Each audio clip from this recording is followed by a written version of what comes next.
Hello, Nirmala కవితా సాగరం writer గారు own painting చేశారు. ఇంచక్క తలుపుకి చూడండి, సుప్రీం హీరో అలా ఉంది నా రూమ్. ఇప్పుడు అది పసుపు ఆకుపచ్చ రూము చక్కగా ఒక ఆకారాన్ని తీసుకొచ్చాను ఈ రూమ్కి. అవి సర్టిఫికెట్లు పెట్టి చక్కగాను 3 ML LLB ఎలా మూల రెస్ట్ తీసుకుంటుందో చూడండి చక్కగా. ఇవన్నీ కవితల పుస్తకాలు అన్నమాట. ఇలా బాగా వచ్చింది. చేసే పని చెప్పుకోకపోతే తెలియని రోజులు ఇవి. మొహం చూసి మనుషుల వ్యక్తిత్వం అంచనా వేయకూడదు. నేను ఎంత చక్కగా వేసానో పెయింటింగ్ మాత్రం. ఇది తూర్పు సింహద్వారం గుమ్మం, దక్షిణ సింహద్వారం గుమ్మం అలా అని ఇలా కలర్స్ వేశాను. అదన్నమాట.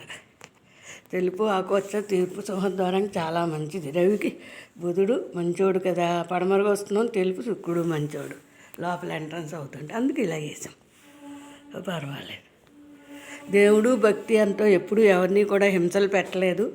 పైకి అలా లోపలలా మాట్లాడడం, ఎక్కిరిపించడం, హేళన చేయడం, డబ్బున్న వాళ్ళని నెత్తినెట్టుకోవడం, అందరం డబ్బు ఉందని లేని వాళ్ళని అవమానించడం, ఇలాంటి వ్యక్తిత్వం నాకు లేదు. కానీ సంఘంలో ఎన్నో ఎదుర్కొన్నాను. తల్లిగారు ఇచ్చిన తరఫీదుతో ఈ పాటి జీవితాన్ని నిలబెట్టుకున్నాను. ఇది ఒక అదృష్టం. ఈ వీడియో. Thank you.